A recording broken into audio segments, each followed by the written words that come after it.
Welcome to the Northumberland Settlement Podcast, the only settlement podcast in Southeast Ontario focusing on immigration news, stories of success, and music.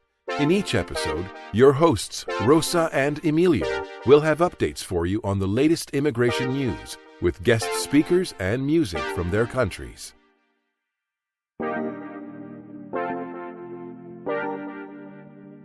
And now, your hosts, Rosa and Emilio.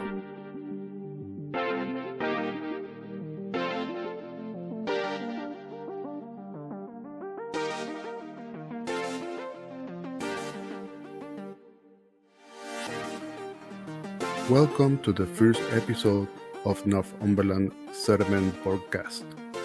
I'm your host, Emilio Ojeda. I was born and raised in Caracas, Venezuela, where I graduated as a business administrator. I immigrated to Canada from the US in 2007 and pursued a certificate as a trained chef in George Brown College. I'm now the Settlement Services Coordinator for Northumberland County. I am very pleased to introduce my co-host, Rosa Ortega. Rosa is originally from Lima, Peru, where she graduated as a journalist and communicator. Rosa is a well-rounded professional, beautiful singer, and excellent entertainer. She immigrated to Canada in 2002.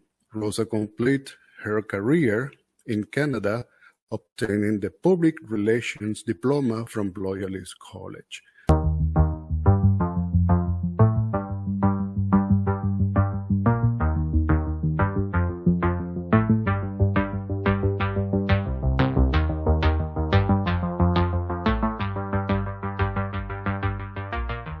In this podcast, we will cover empowering newcomers, inclusion and diversity, arts, education and tutoring, entertainment, employment. And we also facilitate and encourage leadership, promotion of successful stories, culinary, business, networking, and local news.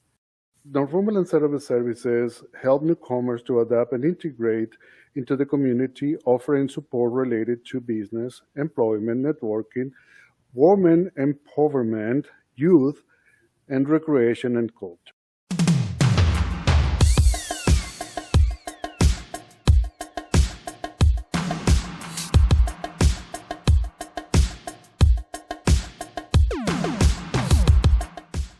I would like to welcome Jade Calver from Calver Immigration Consulting today. Jade is going to talk to us about the path to citizenship. So welcome to the podcast, Jade. Hi, Emilio. Hi, Rosa. Thanks so much for having me. Wonderful. We are very excited to have you. So I think the first thing really to differentiate is with citizenship. So there's the regular grant of citizenship. So those are for people who have permanent residency status. So you have to have had 1,095 days in Canada so that as a permanent resident or with temporary residency, as a temporary resident, you can count up to 1 year as a temporary resident towards the citizenship requirement. And then up to 2 years, you can include as a permanent resident to apply for citizenship. That's great. Okay. And So, what happened if somebody, let's say, work internationally, somebody who works in an airline that they have to fly back and forward and they live in Canada, or a businessman that has to go to do business outside, how you can manage that? Yeah, so that's a really good question. So a lot of people confuse the residency requirement, Emilio and Rosa, for citizenship with the residency requirement for permanent residency. I actually had a client who was also a friend. He was back and forth to Texas all the time working because he thought, because he was working for a Canadian company, he thought that time working for the Canadian company counted as the residency time for citizenship. So they're two very different things. So time for citizenship. So when you're making up the 1,095 days for citizenship, that's physically in Canada. So if you're counting, January 11th, I just say that day because we're January 11th today that we're recording this. So if you're not physically present in Canada for January 11th, it doesn't count towards your citizenship. Whereas for permanent residency, so if you're working abroad for a Canadian company, for example, it can count towards your residency requirement, but it doesn't count for citizenship. So the 1,095 days that you need for citizenship, you have to be physically in Canada. So those 1,095 days, usually you have to be a permanent resident. However, as I said before, if you're a temporary resident, you can count those half days up to 1 year. So if you're here, when I say temporary resident, that's visitor, worker, student. If you had valid status as a protected person, you can count those days as a half day up to a total of 1 year for citizenship. So for example, if you studied here for a long time and then worked, usually it only takes you 2 years in Canada to be able to qualify for citizenship.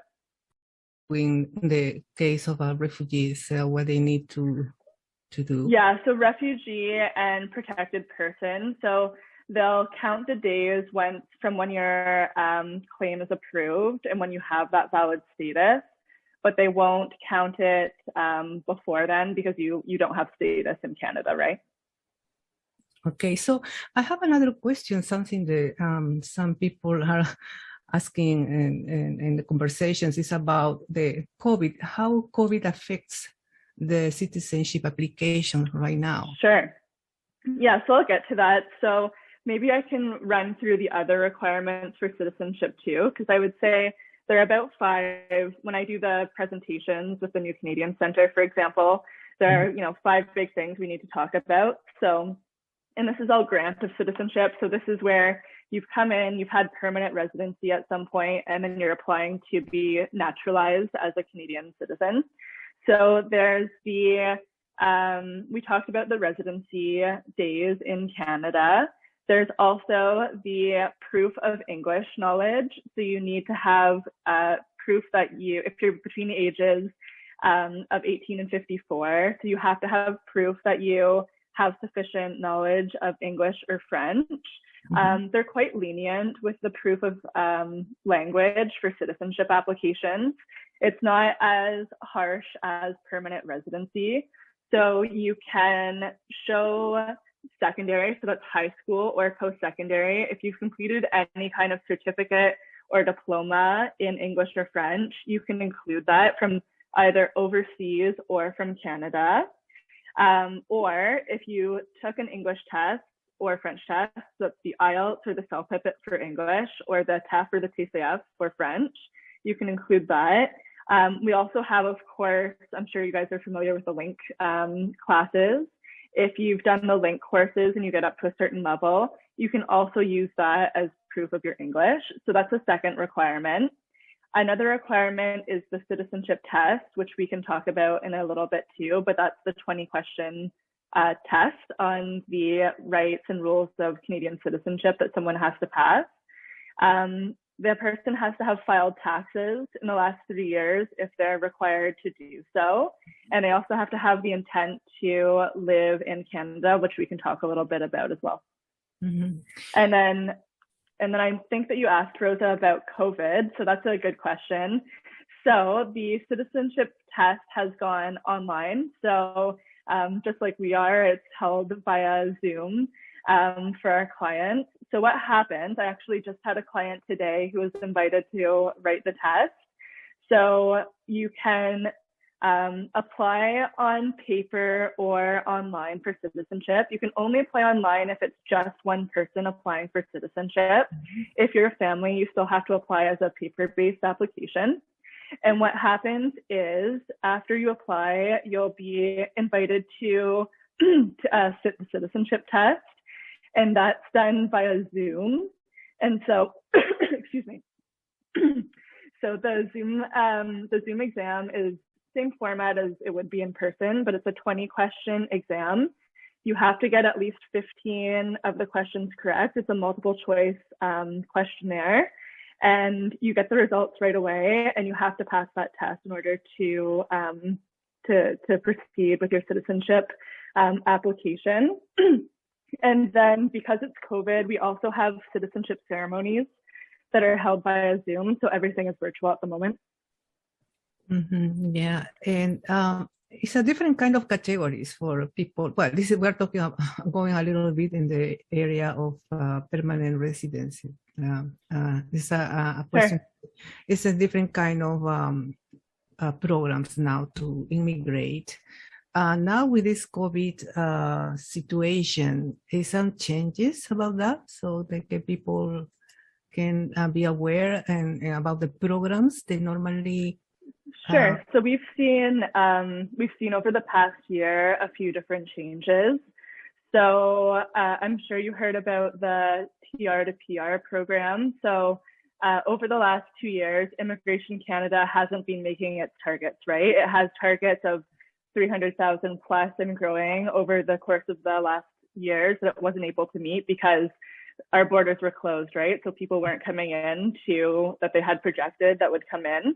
And so what the federal government did said, well, we have all of these students and these workers in Canada working in either these essential positions or who are already students who will probably eventually become a permanent resident anyway. Let's just land them right away. And so what they did is they said, we're not going to meet these numbers. Let's meet these numbers another way. And so they said, everyone with, who's either, if you've studied in Canada and are currently working, we'll take your permanent residency application. Or if you have worked for a year in one of these occupations, we'll take your application. So that was the 90,000 applications that they took all at once. They're still processing them. Not everybody's application has been approved under that program that were submitted in May.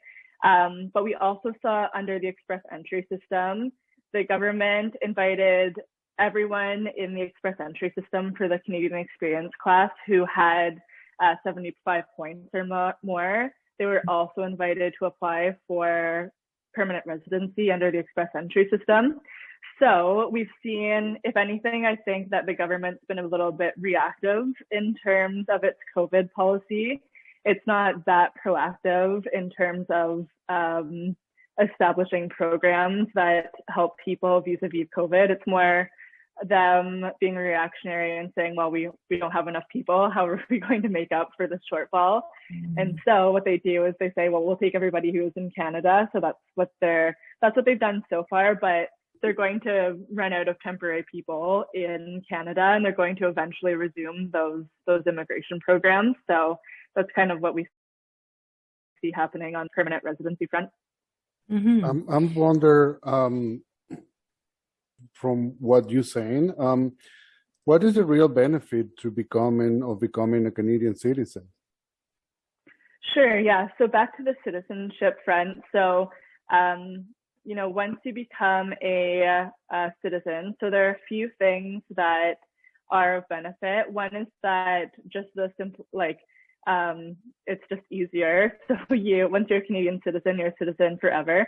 Same thing with permanent residency, but you have to renew that pesky PR card every 5 years. So it obviously stops you from having to do that, which, if you're 30, 40, 50, you might not think about. But I've had clients we get them and they're in their 80s, 90s or older, and they have their adult children coming in saying, I need, my father's permanent residency card has expired, and we need to renew it. And then it's kind of a vicious circle in Canada if you're an immigrant and you don't have a document. And then it's hard to get any document in Canada if you don't have that permanent residency card. So one of the benefits is that it's just easier, especially once you get older. Another more important factor, in my opinion, is that you have more protections as a Canadian citizen than you do as a permanent resident. So, for example, with the new, impaired, so last a couple of years ago, with the legalization of cannabis, the impaired driving offenses became more serious. So they became serious criminality under the Immigration Act, which may not mean much, but essentially what it meant is that all permanent residents who had a serious DUI were technically then removable from Canada, right? Even though they had permanent residency status, because of the changes in impaired driving laws, it automatically impacted the Immigration Act. And then what happened was that, if they just had permanent residency status, if a judge looked into it more, technically we're removable from Canada, right? And so once you become a Canadian citizen, you are no longer removable from Canada. You might go to jail still, but it doesn't impact your immigration status. When I worked at the Immigration and Refugee Board, we saw immigration division trials all the time where people, had some criminality issues and they were permanent residents and had lived here for most of their life, but they were being removed from Canada. So it gives you that added protection of not being able to be removed. On another note, it also gives you Canada's protection, right? So if you're in another country and you need any kind of consular assistance from the Canadian government, you can actually get it. If you're just a permanent resident, Canada probably won't help you if you're not a citizen. And then lastly, there's also another convenience factor is that once you're a Canadian citizen, of course, there are no residency requirements. So I see this with a lot of couples. I mean, I do a lot of sponsorship applications for US Canadian couples or Mexican and Canadian couples, just because of, where we are in the world. We see a lot of workers from those countries. And so, maybe not now, but maybe when they're older, they may want to go live in Florida or, on the Yucatan Peninsula and hang out and not be in Canada when they're older, right? So it gives you that benefit of not having to live in Canada full time. If you're a Canadian citizen, then of course the residency requirements no longer apply. That's interesting. What about the difference in citizenship between a person and if it's a business? If you some business person wanna immigrate to Canada, is some kind of consideration about that? No, so if it's the same. So a lot of the work that I do is with business people. Like most of the work I do is business immigration, and unfortunately, they tend to have a challenging time meeting those residency requirements to ever become a citizen. So a lot of the time we have that strategic, discussion. Once they become a permanent resident, I say, what are your long-term goals, right? Especially if you're from, let's say you have a citizenship where you have a passport where your travel is, somewhat restricted. Like I'm thinking of a lot of my clients from Bangladesh, they need, visas for lots of countries, for example.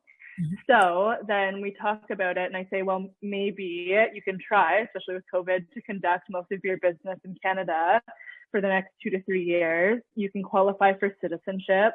Once you have your passport, then it opens up a lot of options, right? Especially for business people. If you're strategically located in Canada, most people, like we can't deny it, they're here because they want access to the US market, right? And so as soon as you have that Canadian citizenship, then it opens up a lot of US visa categories that they might not have with their home country's passport. So we usually like to be strategic. So there's no special expedited option for them. They still have to meet the same residency rules as everyone else. But again, it is a good point because I like to have that discussion with them and talk about like, what are your long-term goals for you and your business? Because if they want that access to the US market and those visas, then usually Canadian citizenship is, something to work towards as quickly as possible. And then you don't have to worry about it ever again, right? Mm-hmm. Oh, that's great. I heard the visa is called or the economic visa is called the $1 million visa. Is that true? The U.S. one or the one No, here? the Canadian. Oh, yeah. Well, we are changing. So Canada doesn't have investment visas per se anymore. They are changing. Ontario just said that they're going to start their entrepreneur stream back up and actually inviting people.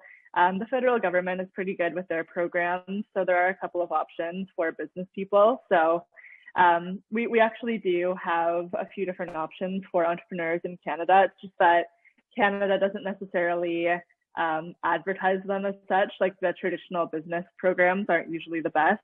So I find usually people, they start off, operating a business here, and then eventually they transition to permanent residency.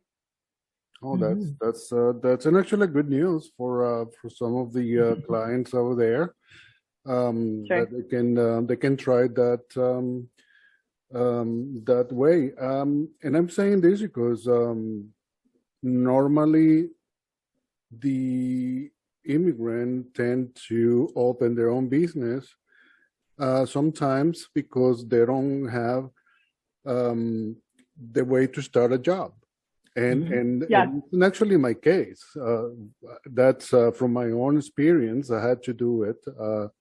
I couldn't find job, and I created my own, opening a business. Yeah, exactly. And I have a lot of clients come to me, and they're entrepreneurs in their own country, and they've spoken to other consultants or lawyers who said that they needed to find a job offer, which we all know can be impossible or virtually impossible if you're overseas. And so I say, well, look, you're already running this really successful business overseas. Like, why don't you open a branch of it in Canada? It's what you know, you're good at it. You've been doing it for 15 or 20 years.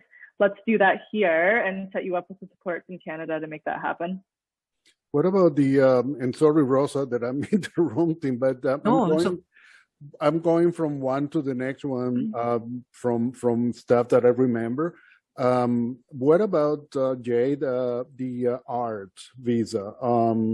What that give you path? Yeah, the self-employed. Too? Yeah, the self-employed visa. Through yeah, the so arts? there's a self-employed. Yeah, so we have a self-employed visa, and it's a bit of a misnomer because if you just take it by its name, it sounds like anyone who's self-employed can apply, but actually it's just for people who work in certain arts professions or who are athletes but at a world-class level.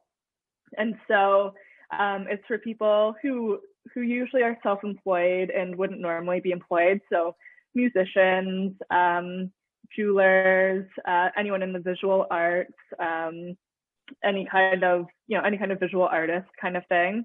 And so you need to show that the person is going to become economically, there is a point system for that program, but it's pretty easy to meet in my experience. It's actually, if you look through some of the federal court decisions for the applications that were refused under the self-employed class, it's for people who didn't have a very good, plan for what they were going to do in Canada in their area of expertise. So for example, for bringing a musician in or an artist, then we help them put together a business plan and actually set up, go through the process to set up the business before they go through that self-employed class, just because based on what we've seen in federal court, the immigration officers want to be convinced that you're actually that you've made money from this business in the past and that you're going to in Canada as well, right?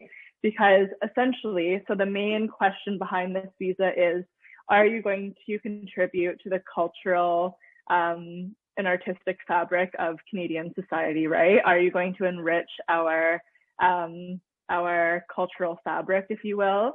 And so the applications, if you just look at the list of documents that it asks for, it's not very comprehensive. So it's actually a fairly detailed application. But if you have someone who, is in the arts and they've made their living through that, through that business in the past, it's a really great program that you can apply to for sure. Great. Wonderful. I have another question, but I'm going to leave Rosa with her. Well, it's something also that some people talk about.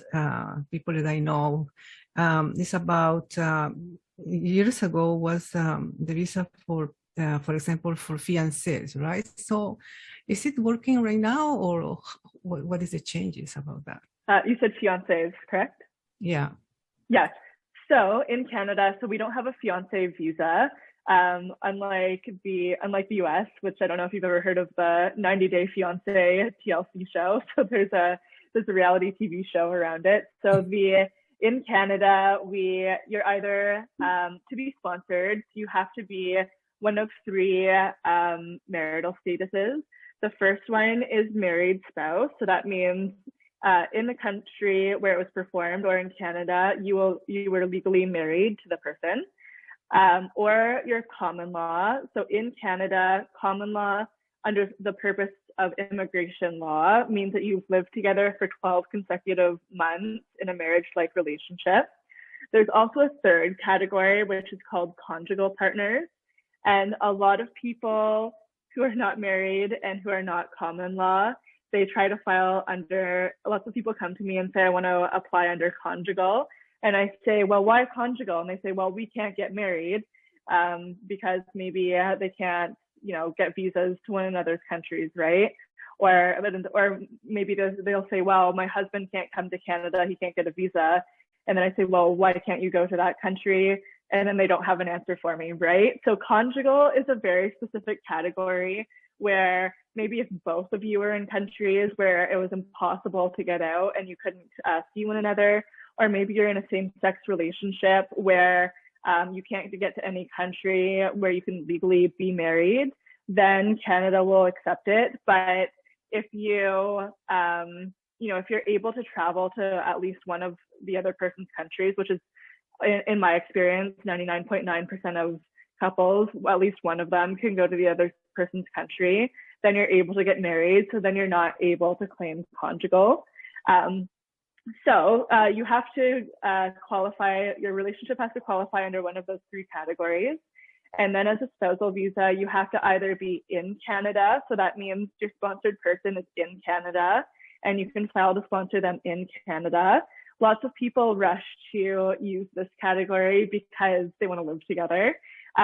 Sometimes I ask, what's your ultimate goal? Again, because with the in Canada application, the person who's being sponsored, they're not supposed to leave during processing, which a year and a half, if you have a sick parent in your home country, or if you have children in your home country, the in Canada application can seem a little bit too long, right?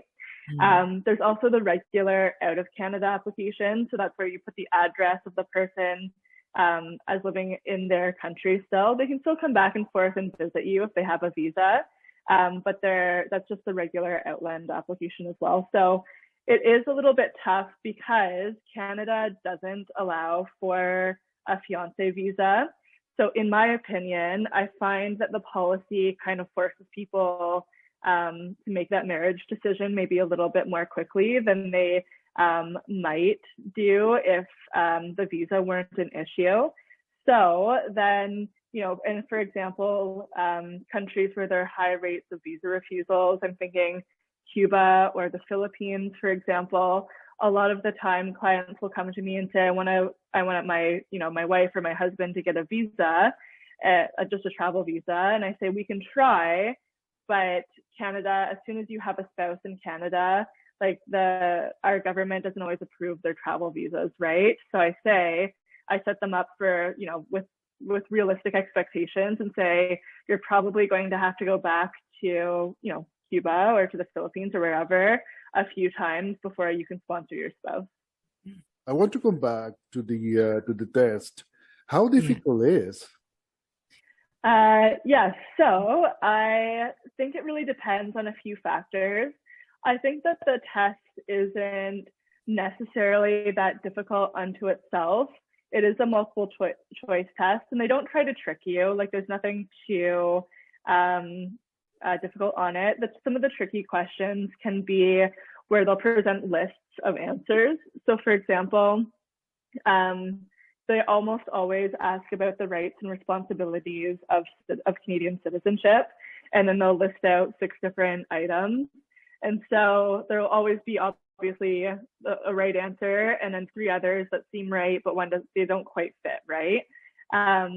So I think that can be a little bit tricky. That's one of those questions where you have to study in order to know what the answer is. But I think a bigger issue, and where I see clients have the biggest issue, is more so with just the language. Like it's more a question of language a lot of the time. In my experience, if someone is just passing their link classes and they're just getting to that like first level needed for to apply for citizenship, in my experience, it's not a high enough level of English knowledge in order to be able to pass the citizen study and pass for the citizenship test. So I like to, if a client who is, in that beginner intermediate stage of English, and they come to me and they say, I want to apply for citizenship, I usually say, well, let's do some practice studying, see how you do with some practice tests, because the last thing I would want to do is apply for citizenship for the person and then have them fail 2 tests, go before the judge, and the judge say, we don't think you studied hard enough, right? And so I usually and sometimes I'll just say to them, I think you need to get your language level up a little bit, because I am not going to be able to prepare you for the test yet. I think that you should do some more English classes before you apply for citizenship, because it would be a horrible feeling, right? To study and study and study.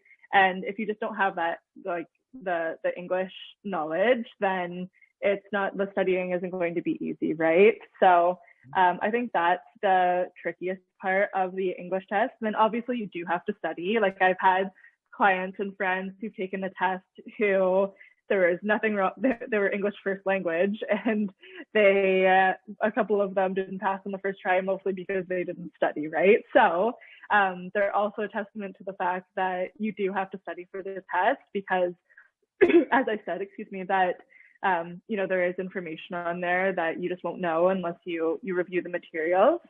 There's a few different websites that I like to point my clients to for citizenship preparation. The Toronto Public Library, as well as the Richmond, BC Public Library, they both have online practice citizenship exams that clients can go on and take, which I like. I actually prefer the library practice tests, because I find that someone has actually taken the time to go through the book and prepare sample questions. There are other apps online too that you can download. Sometimes I've looked at them before, the level of the questions, I'm not sure about if they're necessarily 100% reflective of some of the questions that might be on the exam, but it's always good to take as many practice tests as you can so that you feel ready. And again, that's the best way to practice, right? Is the more practice exams you do, then the more confident you'll feel when you actually go into the exam. Yeah, and the one advantage to COVID is that, I actually, one of my first jobs in university was I worked for the government giving the citizenship exams. And what would happen is everyone's stressed out. They show up into the room. Everyone's panic studying for their test. It's at 8 a.m. or 9 a.m.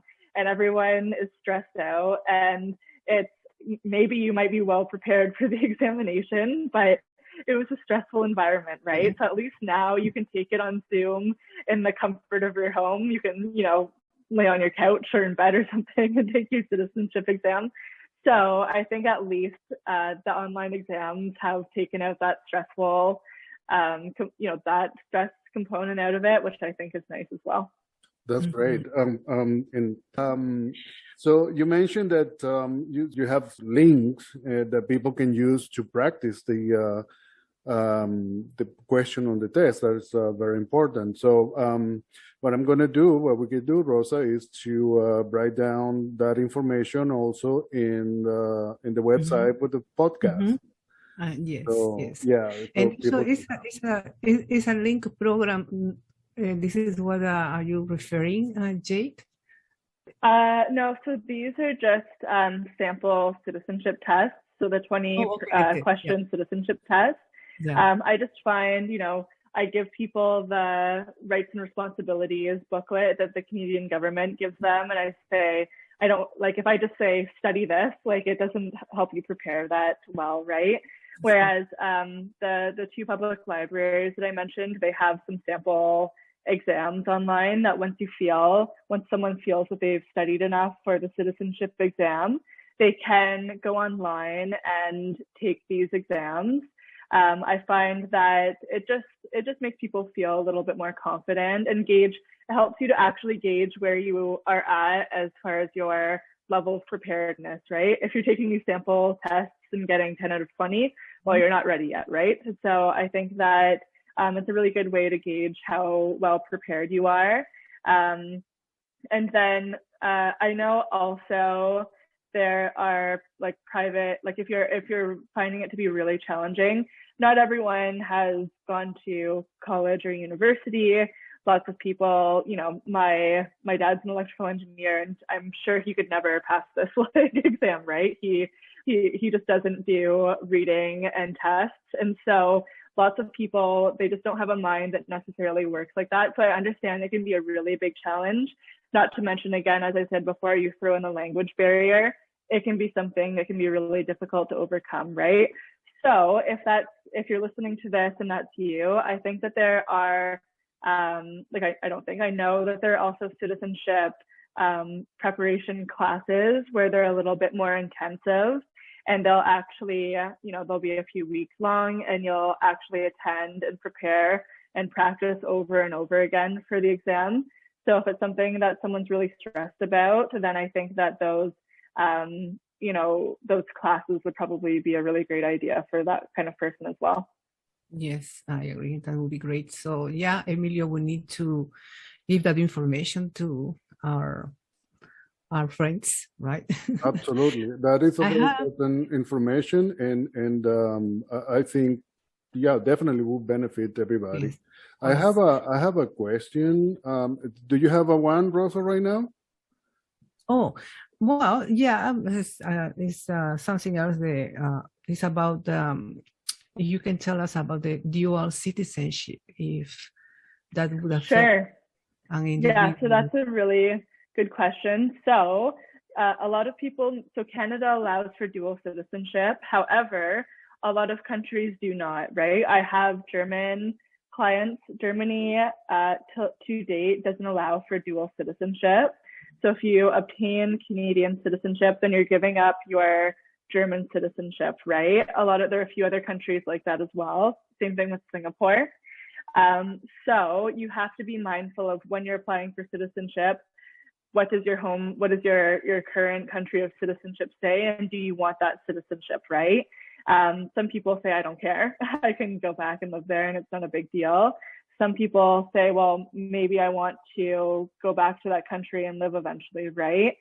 So you need to check with your home country regulations and see if that makes a difference. I'll also add additionally, just on the note of living in other countries. So if someone has lived for 180 days in the last 3 years when they're applying for citizenship, so that is 6 months or more.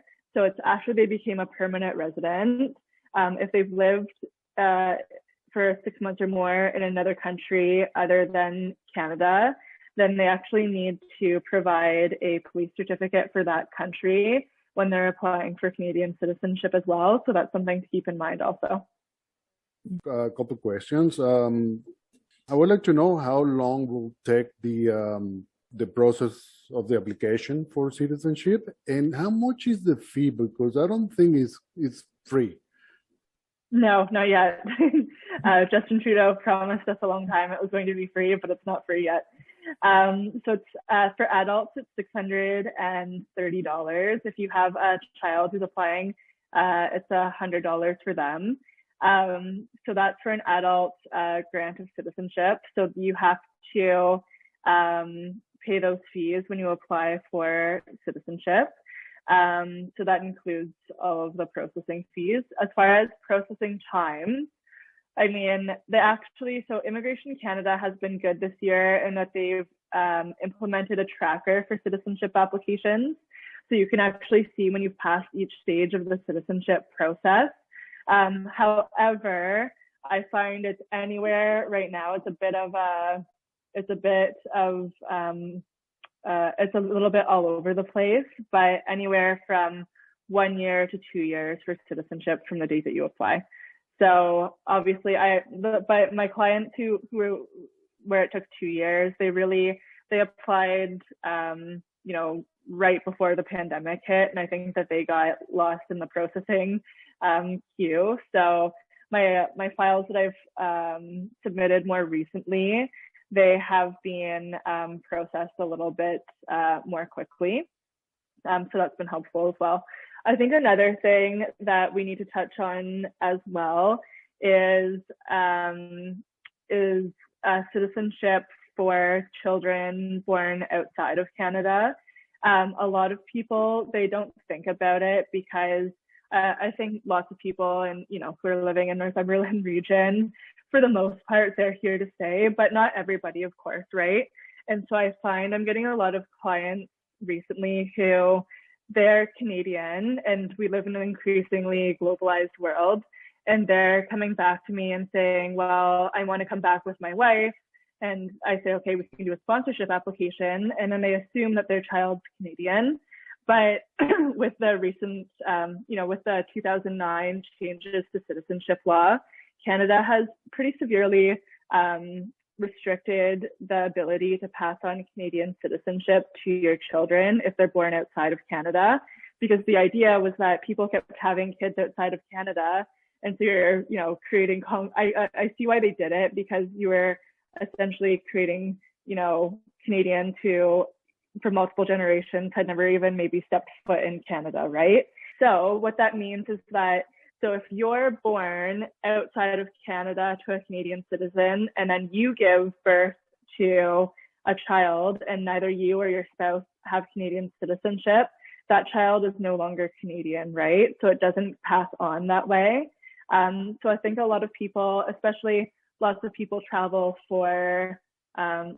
traveling for work these days. Lots of Canadians live abroad and go for contracts and they have children with someone who's maybe not Canadian.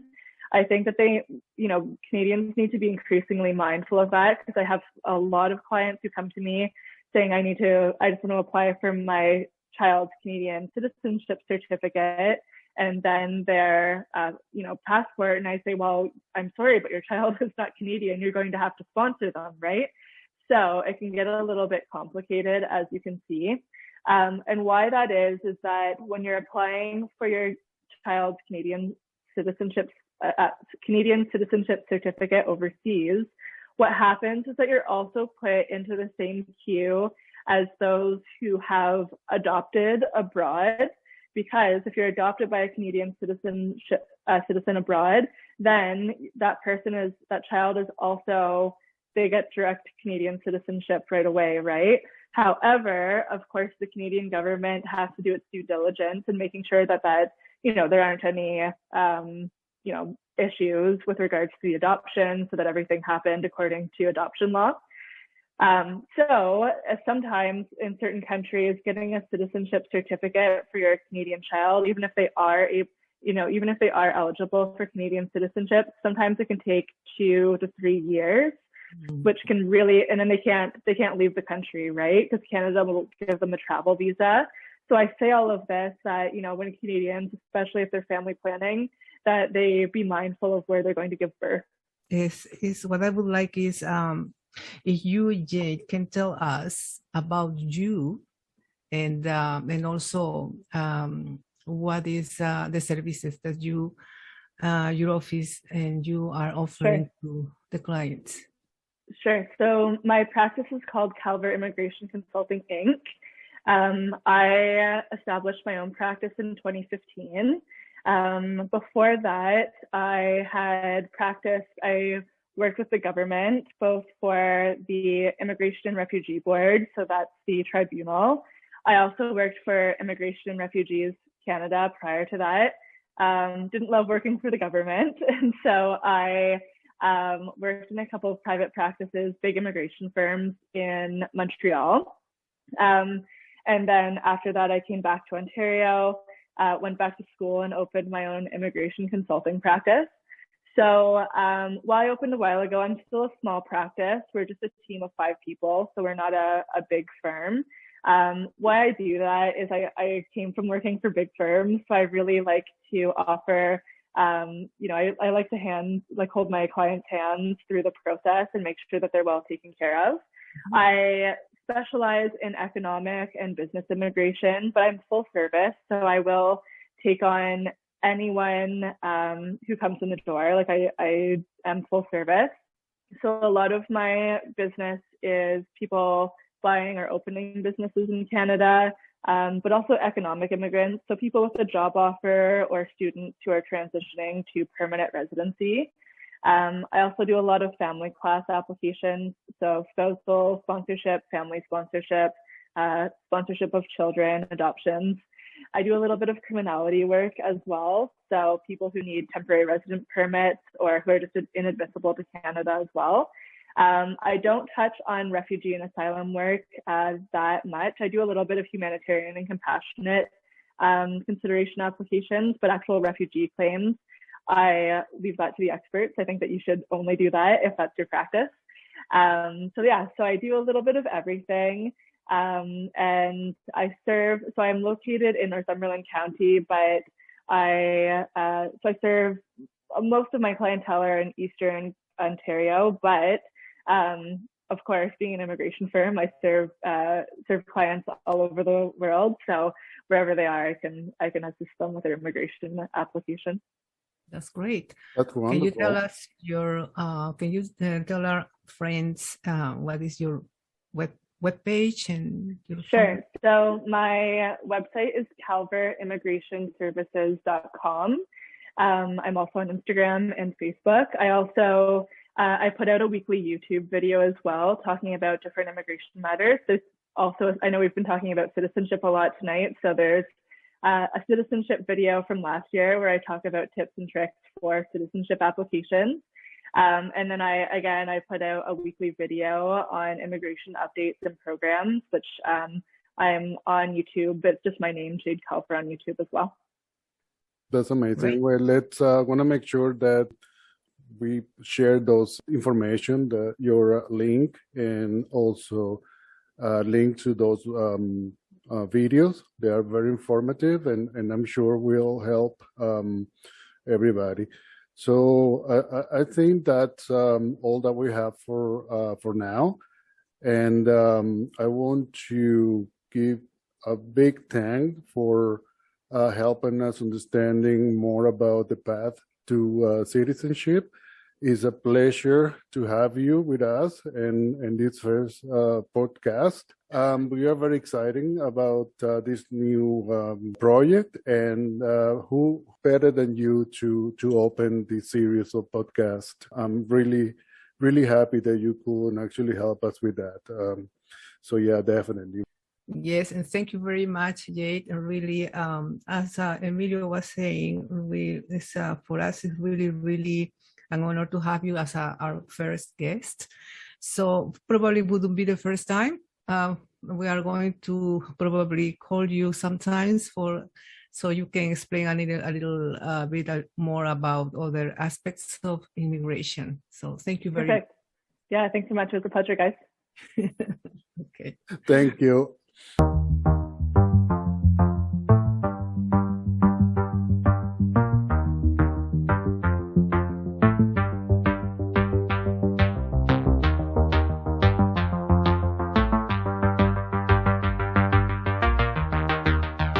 Moving on to immigration and community news.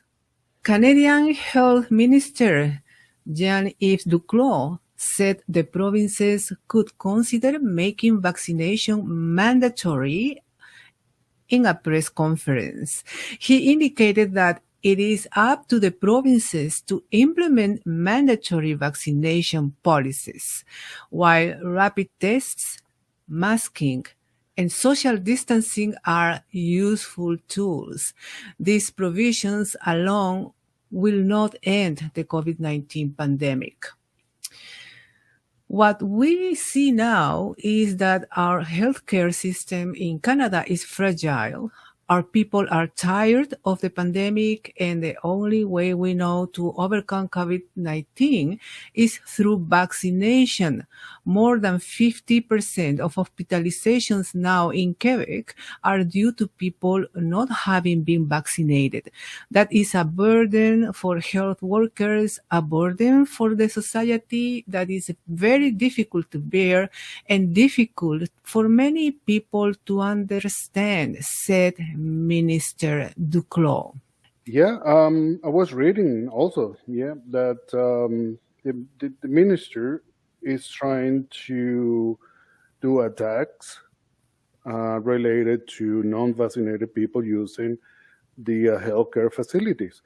I'm agree. I mean, I have to agree that more than a half of the population in hospitals and ICUs are people that have been not vaccinated, and that is making us suffer or making suffer people that has scheduled very important surgeries like heart surgeries or cancer surgeries, just because people is not understanding the reality of this, and I think the other 80% of the population is suffering the burden of the 20% that is not taking this seriously.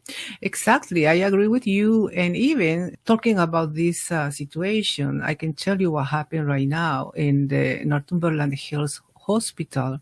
17 staff members are in isolation at home with confirmed or suspected COVID-19 cases.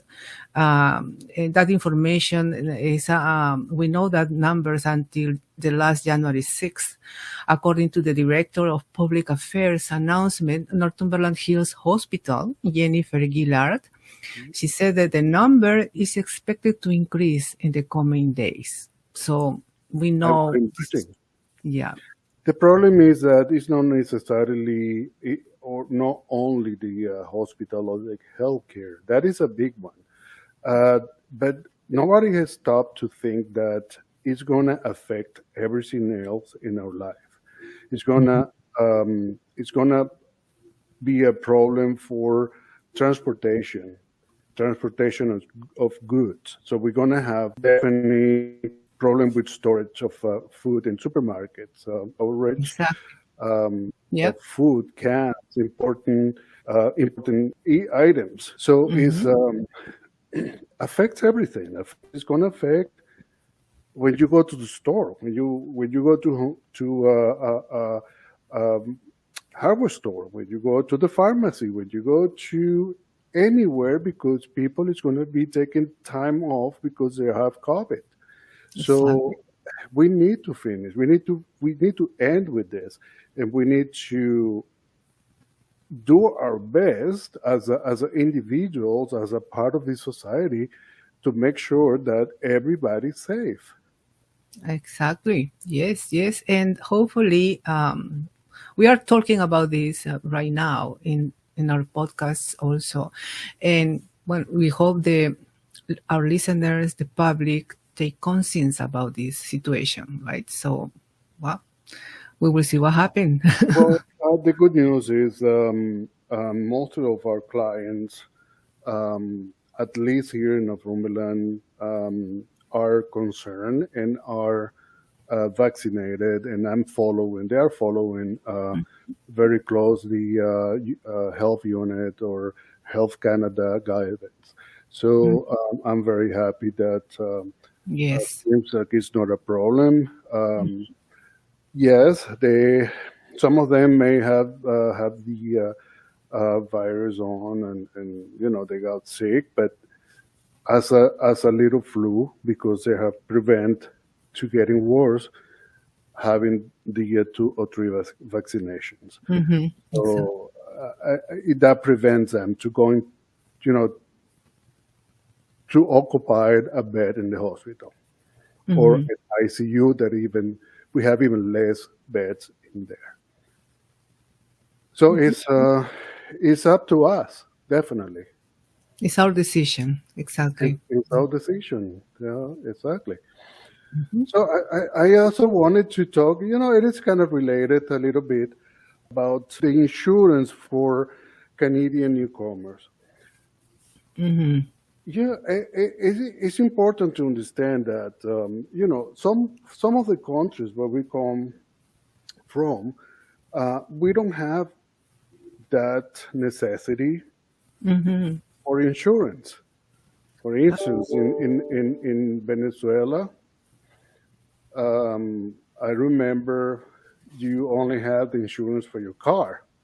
It was Yes. mandatory, or a good insurance for healthcare, because healthcare was a problem. In government healthcare was very deficient, so you needed to go to a clinic or a hospital, a private hospital, to get treatment in order to be safe. So we don't have that, and I'm sure in a lot of places around the world we don't. I don't know in Peru, Rosa. Exactly the same situation. Yeah, the same situation. Yeah. Really? As you said, we didn't have really very much insurance to pay, so it's only health, cars, and that's it. Yeah. Yes. Yeah, that isn't actually something that I would like to comment, because here in Canada we can have, besides our health insurance as a newcomer and our car insurance, if we having a car, we also need a home insurance, and that will help you to rebuild your house if something happened. Yes. Yeah. Yeah. And you never know. I mean, Canada, we have ice storms, we have fires. I mean, it's a lot of can happen to your house. Exactly. And it's not too expensive. I mean, I know we normally count the cents to make a dollar, but I think protecting our assets is better than lose everything. Exactly. We can also get a life insurance. Life insurance, yeah. And that will help you with a lot of costs that otherwise it can be a burden to your family in case of your death. So it's always a help. So yeah, those are insurance that we normally don't use in our countries, but make sure that you have them, because it's better to be covered with everything. I mean, if you are a family parent, and you have your wife or your husband, your kids, something happened to you, they lose a lot of stuff. They can lose everything. So having that, it gives you, it will give you peace of mind. If something really big happens. So definitely, I think it's a good idea to have it. Personally, I do have insurance through my employer about health. I have my own car insurances. I have home insurance. By the way, there is home insurance and rental insurance too for renters. If you are renting a house or an apartment, then you should have insurance that cover anything that happened that the owner of the place will try you to pay because it's your fault. So if something happened, again, it can be a fire, it can be a spill of chemicals from cleaning, and the floor that got damaged. So you have an insurance to cover that, to cover the repair. So I think it's very important. Yeah, definitely it's information very important for newcomers. Like you was saying, many countries, like for example yours and mine, we don't have that kind of insurance. And yes, it's important the newcomers and immigrants know the advantage that they will have with this kind of insurances, right?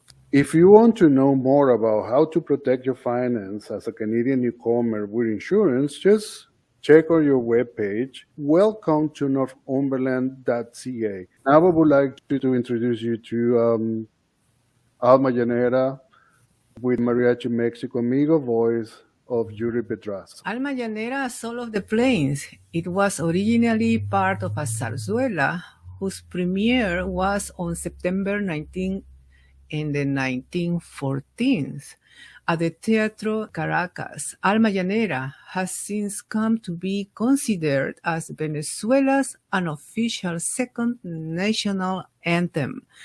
Its 100th anniversary was marked by its being declared good of cultural interest. So we are going to listen right now this beautiful song, Alma Llanera. Mariachi Mexico Amigo in the voice of Yuri Pedraza.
Thank you to our listener and our guest, Jay Calver. Thank you very much. And also in our next podcast, we will interview to Mario Pareja, Colombian-Canadian owner of Coburg Kia, president of the Northumberland Hispanic Cultural Club, and member of the Rotary Club Coburg, and more information for our listeners in our community. Thanks for listening to the Northumberland Settlement Podcast. We hope you enjoyed our interviews, stories, and music as much as we did. Subscribe to our podcast on iHeart, Spotify, Google, iPhone, and more to listen to other episodes. Don't forget to share this podcast with family and friends. Reach out to us with suggestions for future episodes at settlementservices@northumberland.com. Until the next one, be well.